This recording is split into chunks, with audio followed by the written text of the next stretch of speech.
Hey everyone, it's Denise Onofrey, your relationship strategist, sex and relationship expert. If you haven't already gone over to my website, www.myrelationshipstrategist.com, and gotten the workbook that I'm offering, Connection Strategies for Every Relationship, Part 1, Come to Connect, head there now and grab it. It's important that you have the workbook because, like you'll see today, I'm going to offer you a connection strategy specifically around communication that you won't find in the workbook. So it's really important that you have both the workbook and be paying attention to the videos. So by year's end, you will have so many strategies for connection, you won't know what to do with yourself. You'll be so connected.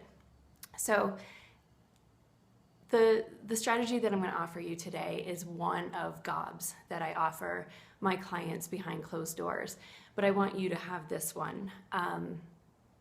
It's pretty simple, but you have to practice and be aware of the opportunities for you to practice. Just like last week we talked about being calm and practicing and being aware of when you are calm in order to sort of integrate that into your neurological pathways, frankly. I need you to practice this strategy as well. So very simply, in communicating with people that you want to connect with more, I want you to start using the words intent and impact. So recently, I can give you an example from my week. Recently, I hurt a friend's feelings, and I knew that I did, and so I approached her and said, let's talk about this, let's figure this out, because I love you way too much to have hurt your feelings and not be able to reconcile. And so the intent in what I had communicated before she got mad at me was to take care of myself.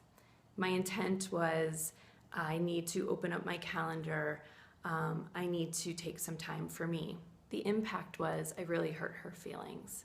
And so in going back to her, or had I had an opportunity to do it over, I can say, my intent here is to take care of myself, to open up my calendar, not to blow you off. I may still hurt her feelings, but instead of just canceling plans on her, if I had given her a little bit more information about what I intend here, and the impact may be this, sort of recognizing that this isn't going to be the greatest news for you. I understand that impact isn't going to necessarily be positive for you.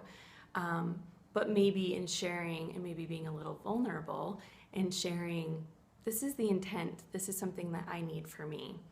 Another way that we can use intent and impact is having to go to a spouse or a partner, a boyfriend, girlfriend, and saying, listen, I have something really hard that I need to talk about. My intent is that we will clear the air about topic X, Y, and Z.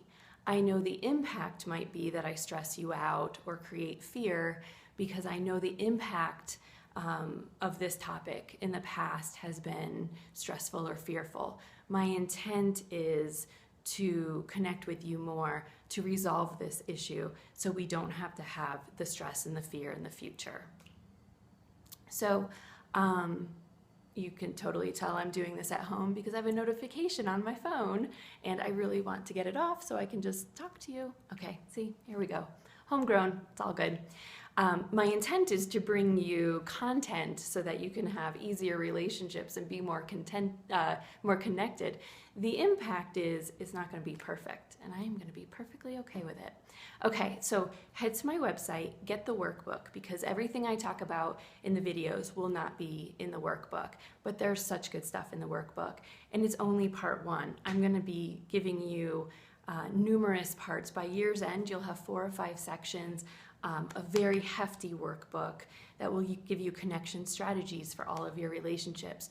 The videos are going to complement the workbook, but the content isn't going to always be the same because I am inspired all over the place, and I have endless strategies to bring you. So be sure that you have both. All right, take care. Have a good week. Bye.